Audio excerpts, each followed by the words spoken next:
بسم اللہ الرحمن الرحیم۔ السلام علیکم ورحمۃ اللہ وبرکاتہ۔ میں محمد اسامہ سرسری۔ جلالین کا درس چل رہا ہے۔ سورہ بقرہ کا آج 9واں رکوع ہے۔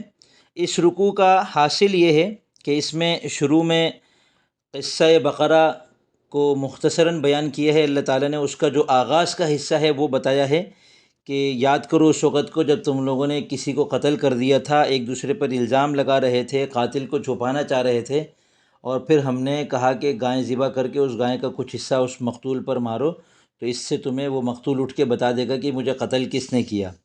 اور پھر اس قصے سے اللہ تعالیٰ نے استدلال کیا کہ جب دیکھو اللہ تعالیٰ ایک کو زندہ کر سکتے ہیں تو باقی سب کو بھی اللہ تعالیٰ اسی طرح قیامت کے دن دوبارہ زندہ کر سکتے ہیں، تو یوں اس بات قیامت ہے۔ اور پھر اس کے بعد اللہ تعالیٰ نے بتایا کہ تم لوگ جو ہے نا پتھر سے بھی زیادہ سخت ہو، یہودیوں سے اللہ تعالیٰ نے فرمایا۔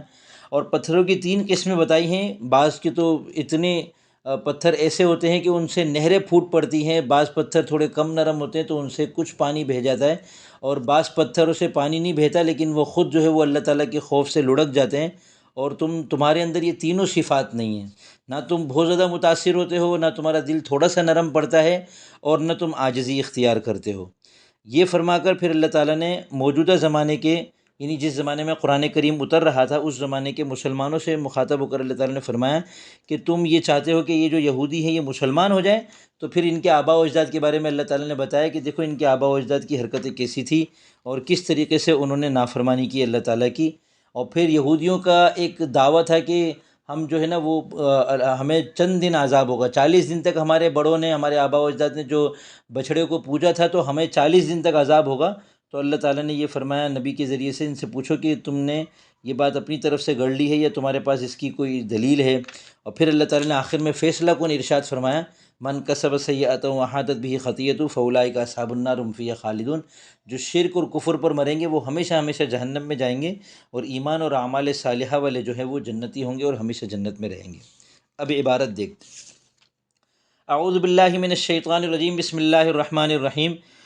وَإِذْ قَتَلْتُمْ نَفْسًا فَادَّارَأْتُمْ فِيهِ إِدْغَامُ التَّاءِ فِي الْأَصْلِ فِي الدَّالِ أَيْ تَخَاصَمْتُمْ وَتَدَافَعْتُمْ فِيهَا وَاللَّهُ مُخْرِجٌ مُظْهِرٌ مَا كُنْتُمْ تَكْتُمُونَ مِنْ أَمْرِهَا وَهَذَا اعْتِرَاضٌ وَهُوَ أَوَّلُ الْقِصَّةِ فَقُلْنَا اضْرِبُوهُ أَيْ الْقَتِيلَ بِبَعْضِهَا فَضُرِبَ بِلِسَانِهَا أَوْ عَجْبِ ذَنَبِهَا فَحَيَّ وقال قتلني فلان وفلان لابني عمه ومات فحرم الميراث وقتلا۔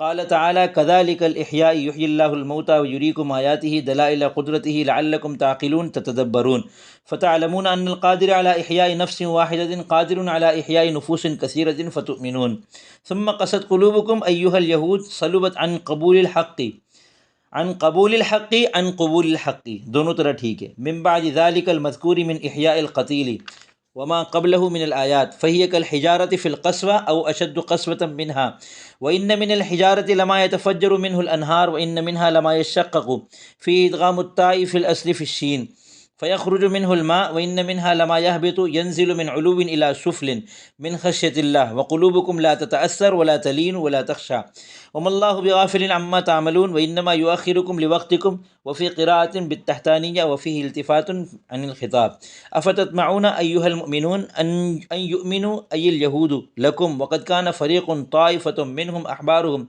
يسمعون كلام الله في التوراة ثم يحرفونه يغيرونه من بعد ما عقلوه فهموه وهم يعلمون أنهم مفترون۔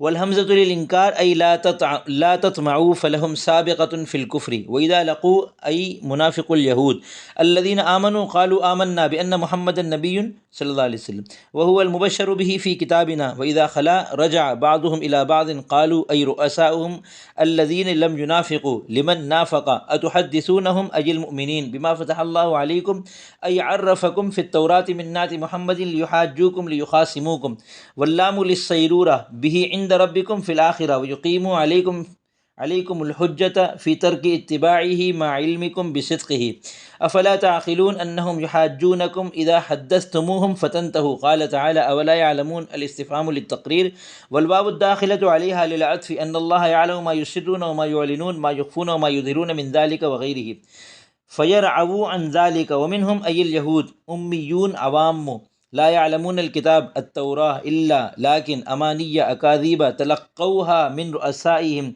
فاعتمدوها وإن ما هم في جحد نبوة النبي وغيره مما يختلقونه إلا يظنون ظنا ولا علم لهم فويل شدة عذاب للذين يكتبون الكتاب بأيديهم أي مختلقا من عندهم ثم يقولون هذا من عند الله ليشتروا به ثمنا قليلا من الدنيا وهم اليهود غيروا صفة النبي صلى الله عليه وسلم في التوراة وآية الرجم وغيرها وكتبوها على خلاف ما أنزل فويل لهم مما كتبت أيديهم من المختلق وويل لهم مما يكسبون من الرشا وقالوا لما وعدهم النبي النار صلى الله عليه وسلم لن تمسنا تصيبنا النار إلا أياما معدودة قليلة 40 يوما مدة عبادة آبائهم العجلة ثم تزول قل لهم يا محمد اتخذتم حذف منه همزة الوصل استغناء بهمزة الاستفهام عند الله عهدا ميثاقا منه بذلك فلن يخلف الله عهده به لا بل تقولون على الله ما لا تعلمون بلى تمسكم وتخلدون فيها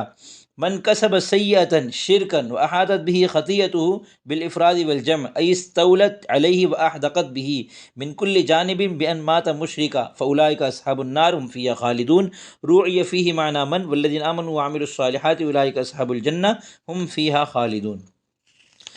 خلاصہ رکوع کا بتا دیا ہے، ترجمہ دیکھیں۔ اور یاد کرو اس وقت کو جب تم نے ایک انسان کو قتل کر دیا تھا، یعنی تمہارے آبا و اجداد میں سے ایک نے اپنے ایک انسان کو قتل کر دیا تھا اور پھر تم ایک جھگڑنے لگے تھے، فدارأتم ایک دوسرے پر الزام تراشی کرنے لگے تھے۔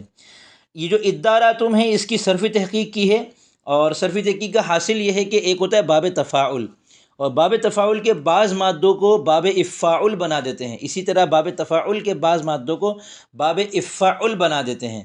اور یہ ہم صرف کے کتابوں میں تفصیل سے پڑھ چکے ہیں کہ تفاعل سے افاعل اور تفاعل سے افاعل کیسے بنا، اسی کے بارے میں بتایا کہ یہ اداراتم اصل میں تھا تداراتم، اس میں تا کو اصل میں دال میں ادغام کر دیا، تو یہ تداراتم میں تا کو ہم نے دال بنایا، یہ وہ بن گیا دداراتم، اور پھر دال کو پہلے والے دال کو ساکن کر دیا، اور جب دال ساکن ہوا تو شروع میں حمزہ کو لانا پڑا، تو یہ بن گیا اداراتم، ٹھیک ہے۔ ادارا یدارؤ ادارؤن، استاقل یستاقل استاقلا، اور اسی طرح باب تفاعل سے بنتا ہے، اس کی بھی مثال اسی رکوع میں آگے چل کر آئے گی۔ یشقق، اس کے بارے میں بھی انہوں نے یہی بتایا، تشقق سے ہے، تو یہ اس کی صرفی تحقیق ہو گئی۔ اور اس کی لغوی تحقیق ہے تخاصمتم و تدافعتم، جھگڑنے لگے اور ایک دوسرے کو دھکم پیل کرنے لگے، ایک دوسرے کو دور کرنے لگے، ایک دوسرے پر الزام تراشی کرنے لگے، فیہا اس قتل کے مقتول کے بارے میں۔ واللہ مخرج، اور اللہ تعالیٰ ظاہر کرنے والے ہیں اس چیز کو جو تم چھپاتے ہو قتل کے معاملے سے، ٹھیک ہے۔ واللہ مخرج ما کنتم تکتمون کے بارے میں انہوں نے بتایا وہذا اعتراض، یہ جملہ معترضہ ہے۔ قصہ تو یہ چل رہا ہے وَإِذْ قَتَلْتُمْ نَفْسًا فَادَّارَأْتُمْ فَقُلْنَا اضْرِبُوهُ بِبَعْضِهَا، یہ قصہ ہے۔ بیچ میں اللہ تعالیٰ نے واللہ مخرج ما کنتم تکتمون جملہ معترضہ کے طور پر ذکر کیا ہے کہ جس کو تم چھپانا چاہ رہے تھے اللہ اس کو ظاہر کر رہے تھے۔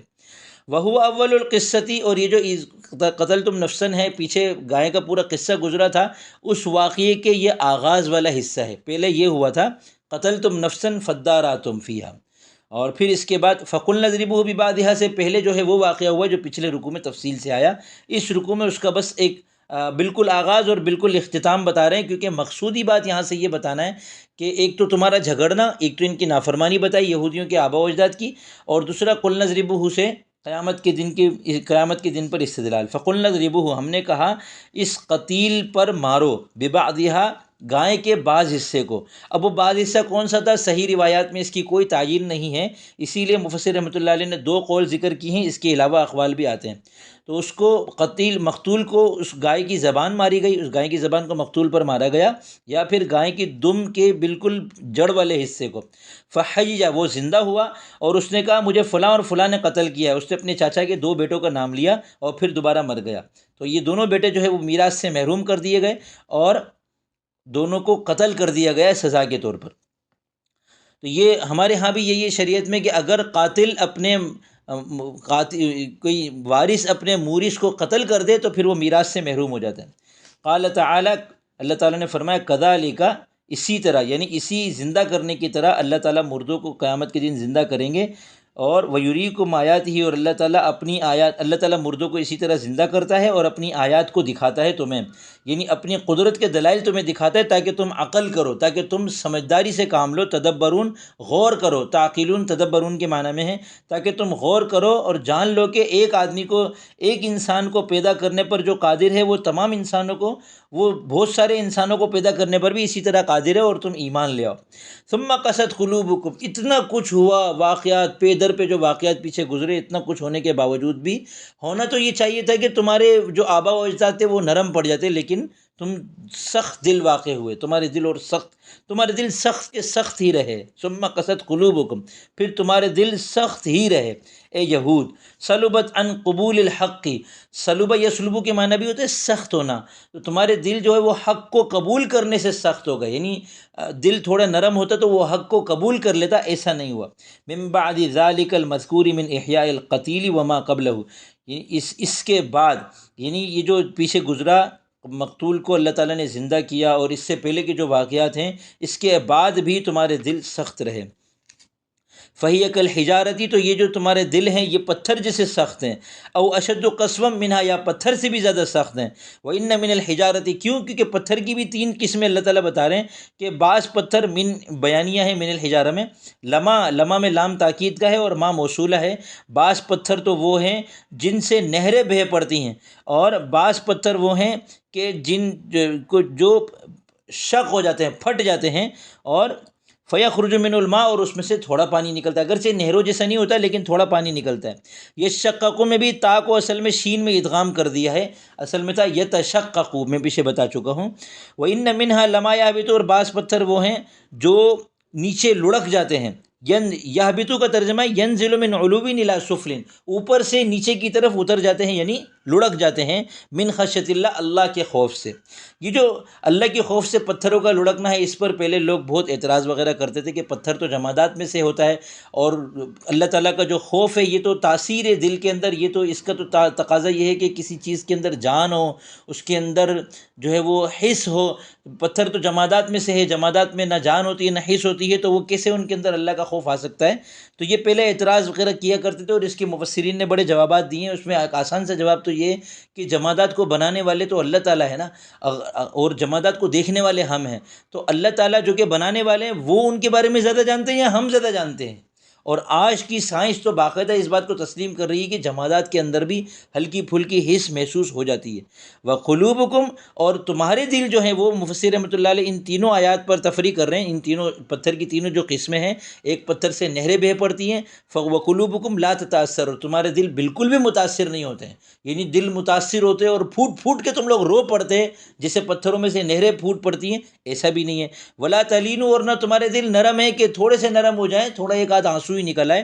ولا تخشا، اور جیسے پتھر لڑک جاتا ہے تو تمہارے دلوں کے اندر عاجزی بھی نہیں ہے، تمہارے دل جھکتے نہیں ہیں اللہ تعالیٰ کے احکامات کے آگے، عاجزی نہیں کرتے ہیں۔ وما اللہ بغافل عما تعملون، اور اللہ تعالیٰ جو کچھ تم کرتے ہو اس سے غافل نہیں ہے۔ وَإِنَّمَا يُؤَخِّرُكُمْ لِوَقْتِكُمْ، تو پھر اللہ تعالیٰ جب غافل نہیں ہے تو اللہ تعالیٰ سزا کیوں نہیں دے رہے؟ کیونکہ اللہ تعالیٰ نے تمہارا ایک وقت مقرر کیا ہوا ہے، تمہارے وقت تک تمہیں اللہ تعالیٰ تاخیر کر رہے ہیں، تمہیں چھوٹ دے رہے ہیں، مہلت دے رہے ہیں۔ اور یہ جو تعملون ہیں، وفی قراءۃ بالتحتانیہ، ایک قراءت کے مطابق دو نقطے نیچے کے ساتھ ہے، یعنی اما یعملون، تعملون یہ فوقانیہ کہلاتا ہے، تا کو فوقانیہ کہتے ہیں، اور یعملون میں جو یا ہے اس کو تحتانیہ کہتے ہیں، یعنی تا میں دو نقطے اوپر ہیں اور یا میں دو نقطے نیچے ہیں، تو ایک قرات کے مطابق نیچے والے نقطوں کے ساتھ یہ لفظ لکھا ہوا یعملون۔ اور پھر اس صورت میں کیا ہوگا کہ خطاب سے اچانک غائب کا صیغہ آ گیا، تو فیہ التفات عن الخطاب، اس میں خطاب سے غائب کی طرف، غیبوبت کی طرف التفات ہے، اور التفات ایک صنعت ہے علم بلاغت کے اندر کہ غائب، حاضر اور متکلم میں کسی ایک اسلوب کو اختیار کیا جائے اور پھر کسی خاص مقصد سے اس اسلوب کو بدل دیا جائے، یعنی مخاطب ہو جائے اور پھر مخاطب سے ایک دم اس کو غائب بنا دیا جائے، اور اس کے اندر مقصد یہ ہوتا ہے، جیسے وَمَا اللَّهُ بِغَافِلٍ عَمَّا يَعْمَلُونَ اللہ تعالیٰ فرما رہے، تو اس میں بلاغت یہ ہوتی ہے کہ اللہ تعالیٰ یہودیوں سے براہ راست مخاطب تھے، پیچھے حاضر کا صیغہ استعمال کر رہے تھے قلوبکم سے، ٹھیک ہے، اور پھر جب اللہ تعالیٰ وَمَا اللَّهُ بِغَافِلٍ عَمَّا يَعْمَلُونَ کہنے پر آئے تو گویا اللہ تعالیٰ کا روئے سخن اس وقت نبی علیہ السلام کی طرف ہو گیا، اور نبی علیہ السلام سے اللہ تعالیٰ یہودیوں کے بارے میں فرما رہے ہیں کہ اللہ یہ جو کچھ کر رہے ہیں نا، اللہ تعالیٰ اس سے غافل نہیں ہے۔ تو یہ التفات، صنعت التفات بڑی معنی خیز ہوتی ہے۔ افتطمعون، اب اللہ تعالیٰ موجودہ مسلمانوں سے مخاطب ہو رہے ہیں، اے مومنو تم طمع کرتے ہو، تم امید رکھتے ہو، تم اس بات کی تمنا کرتے ہو کہ یہ یہودی مسلمان ہو جائیں۔ وقت کانا فریق منہم، حالانکہ ان میں سے یعنی ان کے علماء میں سے ایک جماعت ایسی گزر چکی ہے پہلے، جو اللہ تعالیٰ کا کلام یعنی تورات میں سنتے تھے، اپنے نبی کی زبان سے سنتے تھے، اور پھر اس کو بدل کر لوگوں کو بیان کرتے تھے۔ ثم یحرفونہ من بعد ما عقلوہ، اس کے بعد کہ وہ اس کو سمجھتے تھے، اور وہم یعلمون، اور وہ یہ جانتے تھے کہ وہ لوگ جو ہے اس کو اپنی طرف سے گڑھ رہے ہیں۔ تو ایک تو سننے سے مراد یہ ہے کہ وہ نبی سے سنتے تھے، اور دوسرا اس میں یہ بھی احتمال ہو سکتا ہے کہ جب تورات اتری تھی تو اور یہودیوں نے کہا تھا، بنی اسرائیل نے کہا تھا کہ ہم خود سنیں گے نہیں تو ہمیں کیسے پتہ چلے گا یہ اللہ کا کلام ہے، تو ان میں سے کچھ لوگوں کو اللہ تعالیٰ نے باقاعدہ طور پہاڑ پر بلوا کر اپنی آواز سنائی بھی تھی۔ تو اس سننے کے بعد جب وہ اپنی قوم میں آئے، وہ احبار یعنی ان کی جو علماء تھے، وہ اپنی قوم میں جب واپس آئے تو انہوں نے پورا بتایا کہ بھائی اللہ تعالیٰ نے ہم کو تورات میں یہ احکامات سنائے ہیں، اور آخر میں انہوں نے جو نا اپنی طرف سے اس میں اضافہ کر دیا کہ اللہ تعالیٰ نے یہ بھی فرمایا کہ جو کر سکتے ہو کر لو، جو نہیں کر سکتے وہ نہیں کرنا۔ تو قوم پھر مکر گئی تھی کہ ہم تورات پر عمل نہیں کر سکتے، پیچھے اس کا واقعہ گزرا تھا۔ والحمزۃ للانکار، اور یہ جو حمزہ ہے، کہاں ہے حمزہ؟ افتطمعون کا جو حمزہ ہے، یہ حمزہ انکار کے لیے ہے۔ تو استفہام انکار یہ ہوتا ہے کیا تم امید رکھتے ہو، تو اس کا مطلب ہوگا تم امید مت کرو، کیا تم لالچ رکھتے ہو، کیا تم طمع رکھتے ہو، تو تم یہ طمع مت کرو۔ لا تطمعوا فلہم سابقۃ فی الکفر، کیونکہ ان کا سابقہ ریکارڈ یہی ہے کہ یہ کافر ہی رہے ہیں، یہ کفر پر ہی ان کا سابقہ ریکارڈ رہا ہے۔ سابقۃ کہتے ہیں پچھلے ریکارڈ کو۔ وَإِذَا لَقُوا، اور جب یہ منافق یہود، اب یہاں سے منافق یہودیوں میں سے بھی بعض منافقین تھے اور بعض کھلم کھلا یہودی تھے۔ بعض لوگ اپنی یہودیت کو چھپاتے تھے، مسلمانوں سے کہتے تھے ہم مسلمان ہیں، اور بعض لوگ کھلم کھلا یہود تھے۔ تو منافق یہودی جب ملتے ہیں ایمان والوں سے تو کہتے ہیں کہ ہم ایمان لے کر آئے اس بات پر کہ محمد اللہ کے نبی ہیں، اور محمد کے بارے میں ہماری کتاب تورات کے اندر خوشخبری سنائی گئی تھی۔ اور جب لوٹتے ہیں اب ان میں سے بعض کی طرف یعنی اپنے اعلانیہ یہودیوں کی طرف واپس جاتے ہیں، تو ان کے جو رؤساء ہیں جو منافق نہیں ہوئے تھے، رؤساءهم الذین لم ینافقوا، ان کے وہ سردار یہودی جو منافق نہیں ہوئے تھے، وہ کہتے ہیں لمن نافقا، ان لوگوں سے جو منافق تھے، اتحدثونہم، کہ کیا تم مومنوں کو بتا دیتے ہو وہ باتیں، بما فتح اللہ علیکم، جو اللہ تعالیٰ نے تم پر کھول دی تھی، ای عرفکم، یعنی اللہ تعالیٰ نے تمہیں جس کی پہچان کرا دی تھی تورات میں محمد صلی اللہ علیہ وسلم کے بارے میں کہ وہ آئیں گے اور ان کی خوشخبری دی تھی، تو یہ باتیں تم مسلمانوں کو جا کر کیوں بتا رہے ہو؟ تم مسلمانوں کو جا کر بتا رہے ہو لیحاجوکم، تاکہ وہ تم سے مقابلہ کریں، دلیل بازی کریں، لیخاصموکم، تم سے جھگڑا کریں۔ اور یہاں پر یہ جو لیحاجوکم کا لام ہے، یہ لام سیرورت کے لیے ہے، یعنی نتیجہ بیان کرنے کے لیے ہے۔ سیرورت کے معنی ہو جانا، سارا یسیر سیرورتاً، کچھ ہو جانا۔ تو لام جو ہے وہ سیرورت کے مطلب یہ ہے کہ تم مسلمانوں کو یہ بتاتے ہو تو وہ پھر ایسا ہو جائے گا کہ وہ پھر تم سے لڑنے لگ جائیں گے۔ تو ایسے لام سیرورت کا ترجمہ ہم کرتے ہیں تاکہ سے، کہ اتحدثونہم بما فتح اللہ علیکم، کیا تم مسلمانوں کو وہ چیزیں بتا رہے ہو جو اللہ تعالیٰ نے تم پر کھول دی، لیحاجوکم، تاکہ وہ تم سے وہ تم سے دلیل بازی کرنے لگیں، جھگڑا کرنے لگیں، بہ عند ربکم، اس چیز کے بارے میں اپنے رب کے پاس، یعنی آخرت میں، یعنی جب آخرت میں اللہ تعالیٰ کا سامنا ہوگا تو یہ مسلمان کہیں گے کہ ان یہودیوں نے خود ہمیں بتایا تھا کہ ان کی کتابوں میں تورات کے اندر نبی کا تذکرہ آیا تھا، اور اس کے باوجود یہ منافقین رہے یا یہ یہودی رہے، تو وہاں پر پھر ہم پھنس جائیں گے۔ وَيُقِيمُ عَلَيْكُمُ الْحُجَّةَ، اور تم پر یہ دلیل قائم کریں گے، فی ترک اتباعی نبی کی، محمد صلی اللہ علیہ وسلم کی اتباع کو چھوڑنے میں، ما علمکم بصدقہ، حالانکہ تم جانتے تھے کہ نبی سچے ہیں۔ یعنی مسلمان اللہ تعالیٰ کو بتائیں گے کہ یہ لوگ جانتے تھے کہ نبی سچے ہیں، اس کے باوجود انہوں نے محمد کی اتباع کو چھوڑا، تو تم پھنس جاؤ گے قیامت کے دن۔ افلا تعقلون، تو وہ علماء یہود جو ہے وہ اپنے ان منافق یہودیوں سے کہنے لگے کہ تم عقل نہیں رکھتے ہو، انہم یحاجونکم اذا حدثتم فتنتہوا، کہ یہ تم سے جھگڑا کریں گے، دلیل دیں گے تمہارے خلاف اور حجت تام کریں گے، جب یہ لوگ ان سے بات کریں، جب یہ لوگ ان سے بات کرتے ہیں تو وہ رک جائیں۔ یعنی جب یہ منافقین جو ہے وہ مسلمانوں سے بات کرے تو یہ والی باتیں نہ بتائیں کہ ہماری تورات کے اندر جو ہے وہ محمد صلی اللہ علیہ وسلم کا تذکرہ آیا ہے۔ لہذا اذا حدثتم فتنتہوا، جب تم ان مسلمانوں سے بات کرو تو تم رک جاؤ، یہ والی باتیں مت کرو۔ قال تعالی، اللہ تعالیٰ نے فرمایا اس کے جواب میں، اولا یعلمون، کیا یہ لوگ نہیں جانتے ہیں کہ اللہ تعالیٰ تمام وہ چیزیں جانتا ہے جو یہ چھپاتے ہیں اور جو یہ ظاہر کرتے ہیں. یعنی ان کی کم عقلی کو اللہ تعالیٰ بیان کر رہے ہیں کہ یہ دیکھو، یہ عالم یہودی اپنے منافق یہودیوں سے کہہ رہے ہیں کہ تم اگر مسلمانوں کو بتا دو گے تو مسلمان قیامت کے دن اللہ تعالیٰ کو بتا دیں گے. تو کیا یہ نہیں جانتے کہ اللہ تعالیٰ تو جانتا ہے ساری چیزوں کو جو یہ چھپاتے ہیں، جو یہ ظاہر کرتے ہیں. اب یہ جو اولا یعلمون میں حمزہ ہے، یہ استفہام تقریر کے لیے ہے، یہ انکار کے لیے نہیں ہے. مطلب یہ نہیں کہ تم مت جانو، یہ تقریر کے لیے ہے کہ یہ لوگ واقعی یہ بے وقوف ہیں ایک نمبر کے. والواو الداخلۃ علیہ للعطف، اولا یعلمون میں جو واو ہے جو اس جملے پر داخل ہو رہا ہے، یہ عطف کے لیے ہے. اب عطف کس پر ہے؟ تو اس پر علماء نے لکھا ہے کہ اس سے پہلے ہم جو ہے نا وہ اسی جیسی کوئی عبارت محذوف نکالتے ہیں اور اس پر عطف ہوتا ہے. مثال کے طور پر الا یتأملون ولا یعلمون، اس طریقے سے نکلے گا. یا پھر ہم واو کو حمزہ سے پہلے تسلیم کریں، کیونکہ واو کا موقع جو ہے وہ حمزہ سے پہلے، اور حمزہ کو پہلے اس لیے لائے کیونکہ وہ صدارت کلام کا مقتضی ہوتا ہے. تو پھر اس کے یوں ہوگا اولا فلا یتأملون والا یعلمون، الا یتأملون والا یعلمون، یہ یوں ہونا چاہیے تھا اصل میں. تو واو کو پھر حمزہ کے بعد کر کے اولا یعلمون کہتے ہیں. اور کیا دیکھیں ترجمہ بھی ہم واو کا ترجمہ پہلے کریں گے. اور کیا یہ لوگ نہیں جانتے ہیں کہ اللہ تعالیٰ جانتا ہے جو کچھ یہ چھپاتے ہیں اور جو کچھ یہ ظاہر کرتے ہیں. یسرون کا ترجمہ یخفون، اور یعلنون کا ترجمہ انہوں نے ما یظہرون کر کے بتا دیا. من ذالک وغیرہ ہی، جو اس سے اللہ تعالیٰ سے چھپاتے ہیں، وغیرہ ہی، اور اس کے علاوہ باتیں بھی اللہ تعالیٰ جانتے ہیں. فیرعوا عن ذالک، لہذا وہ اس قبیح عمل سے، اس بے وقوفی والے کام سے رک جائیں. یہ یرعو جو ہے ارعوا یرعوی ارعواء سے فعل مضارع کا صیغہ ہے. ومنہم، اور انہی یہودیوں میں سے امیون، بعض ان پڑھ عوام ایسے لوگ ہیں. امی کہتے ہیں ان پڑھ کو، اور یہاں امیوں سے مراد ان کی عوام ہے جن کو کچھ پتہ نہیں تھا. علماء ان کو جو پٹیاں پڑھا دیتے تھے وہ پڑھ لیتے تھے. لا یعلمون الکتاب، جو تورات کو نہیں جانتے ہیں. الا امانیہ، لیکن کچھ امیدیں ان لوگوں نے باندھ لی تھی جھوٹی جھوٹی. اکاذیبہ، جھوٹی امیدیں. تلقوها من رؤسائهم، جو یہ اپنے سردار علماء سے حاصل کرتے تھے. فاعتمدوها، اور اسی پر اعتماد کرتے تھے.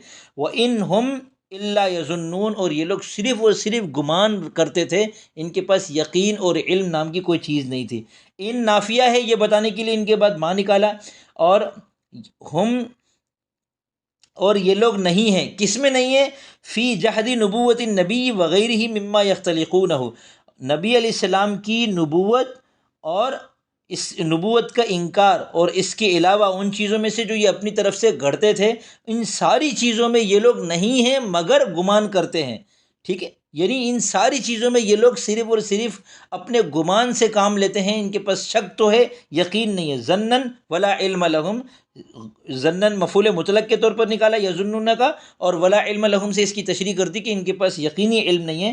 فویل، شدت عذاب، سخت عذاب ہوگا ان لوگوں کے لیے جو تورات کو اپنے ہاتھوں سے لکھتے تھے. یعنی جو ایک تورات تو اللہ تعالیٰ نے اتاری، ایک وہ اپنے ہاتھوں سے لکھتے تھے.